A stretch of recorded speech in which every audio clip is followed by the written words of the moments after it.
projet en lui-même, c'est un projet, comme on le dit, voilà, c'est une vision royale, c'est une vision globale intégrée et complémentaire avec le développement des autres secteurs, que ce soit au niveau de l'industrie, que ce soit au niveau des infrastructures.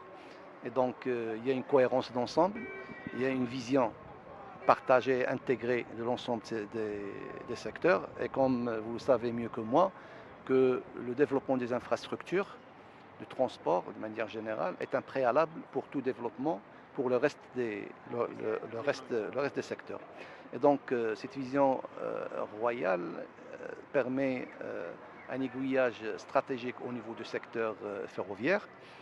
Et ce projet grande vitesse permet de tirer vers le haut le reste des trains, parce que comme on l'a dit, on le répète, le projet ne se fait pas au détriment des lignes conventionnelles. Donc 2010-2018 a connu l'investissement 49 milliards de dirhams, 23 sur sur la ligne grande vitesse avec ces trains, et 26 milliards de dirhams sur le réseau conventionnel.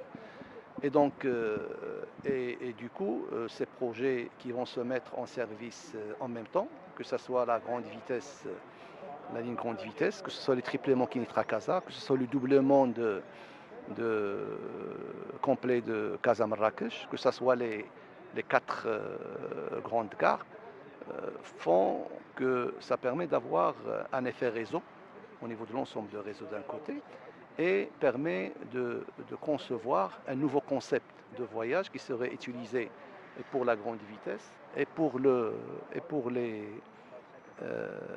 autres trains, notamment sur l'axe Casa-Marrakech et Casa-Fès. Donc, et là je donne un exemple,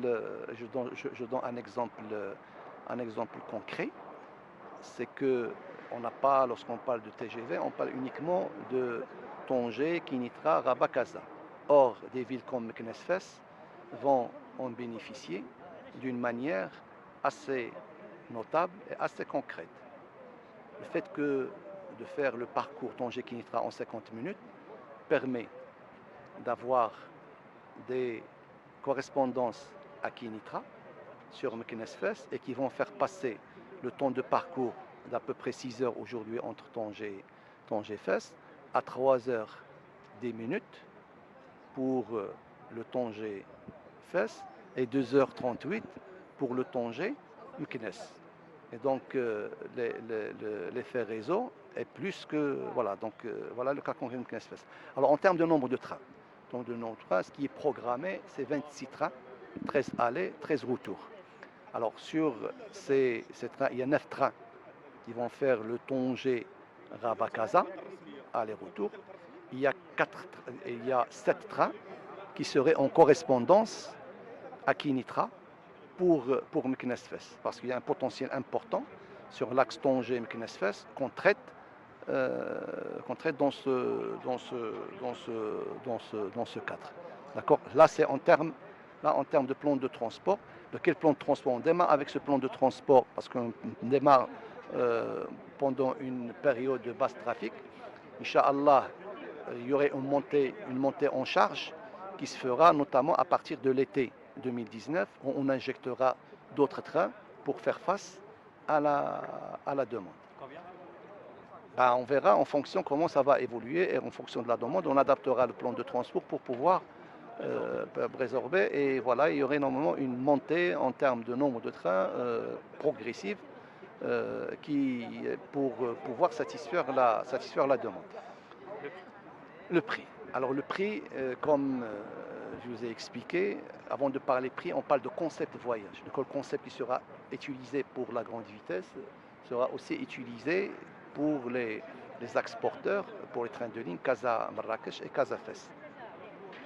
Et donc, lorsqu'on parle de concept voyage, c'est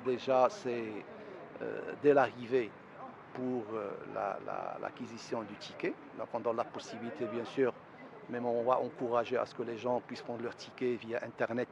Et donc, on aura toutes les possibilités pour pouvoir prendre le ticket, l'échanger en cas de besoin, se faire rembourser si jamais elle est dans l'option de possibilité de se faire rembourser se fait rembourser le billet. Donc lorsqu'il arrive donc en gare, donc les guichets, comme vous avez pu les constater, ils sont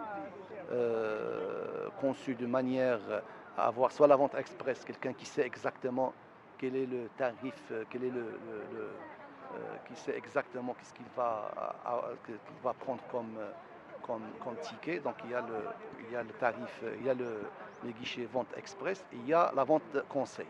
Donc comme il y a plusieurs niveaux de prix, donc là vous avez des gens qu'on a formés pour pouvoir expliquer et conseiller les passagers sur le tarif le plus approprié en fonction de besoins. Alors par la suite, il y a comme il y a la réservation systématique dans des places. Et donc, que ce soit en première classe ou en deuxième classe, les tickets vont porter le numéro de place. Et donc, on a créé ce qu'on appelle un service escale. On a recruté des jeunes qu'on a formés et qui vont assister les passagers pour les placer là où il faut, en face de leur voiture, pour aller à la voiture qui correspond à leur billet et pour aller à la place qui est sur leur billet. Et là aussi, il y a tout vous pouvez d'ailleurs le constater au niveau des quais, on a créé des zones A, B, C, D, E, et donc sur le ticket, il y a la zone de manière à ce que le passager se positionne sur la zone qui correspond à sa voiture. Pour les voyageurs première classe, il y a le salon, il y a un salon, je dirais, disons première classe ou salon business.